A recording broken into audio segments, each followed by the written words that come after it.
நீங்கள் தான் உங்கள் காலேஜ் வாலிபால் இல்லாட்டி கபடி டீம் கேப்டன். எவ்வளோ பேர் உங்களால் மேனேஜ் பண்ண முடியும்னா ஒரு 6லேருந்து 8 பேர், கரெக்டாக? இதே கொஞ்சம் டெக்னாலஜி யூஸ் பண்ணால் ஒரு 15லேருந்து 20 பேர், லைக் கிரிக்கெட் ஆர் ஃபுட்பால், கரெக்டாக? சரி சார், இதுக்கும் சப்ஜெக்ட்டுக்கு என்ன சார் சம்பந்தம்? ஒருத்தர் எவ்வளோ பேரை மேனேஜ் பண்ண முடியும் அப்படிங்கிறது தான் it's called span of control. ஸ்பேன்னா எவ்வளோ தூரம்னு அர்த்தம், ஓகேயா? சரி, இப்போ நார்மலாக 5லேருந்து 6 பேர் வச்சுருந்தாங்க முன்னெல்லாம். இப்போ கொஞ்சம் டெக்னாலஜி அட்வான்ஸ் மெத்தட்னால ஒரு 15லேருந்து 20 பேர், சரியா? ஸோ இந்த ஸ்பேன் ஆஃப் கண்ட்ரோல் வந்து it is based on few factors of the organisation. Few ஃபேக்டர்ஸ்னால் அவங்க ஆர்கனைசேஷன் டைப்பை பொறுத்து இருக்குது. ஃபஸ்ட்டு பெரிய ஆர்கனைசேஷன் சைஸாக இருந்ததுன்னா கொஞ்சம் நிறைய பேர் மேனேஜ் பண்ணலாம், நம்பர் 1. நம்பர் 2, அவங்களுடைய ஹைரார்கி அப்படிமா, அதாவது அவங்களுடைய டிபார்ட்மெண்ட் சைஸ். இப்போ இல்லாட்ட சேல்ஸ் எடுத்துவாங்க.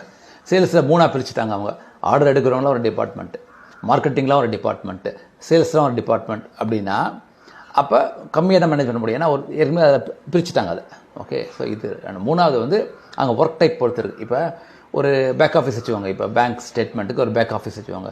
அதே கோரி தான் வருது, அதே கொஸ்டின் தான் வருது, ஒரு தெரியும் வச்சுக்கோங்க. அப்போ ஒரு பெரிய டீமை உங்களால் மேனேஜ் பண்ண முடியும், ஏன்னா same type of work. So 3 factors முக்கியமானது: ஆர்கனைசேஷன் சைஸ், ஓகே, அதுக்கப்புறம் எப்படி டிபார்ட்மெண்ட்டாக வச்சுருக்காங்க, அது அவங்களுடைய கல்ச்சர், 3வது work type, okay? So this is called span of control. Thank you.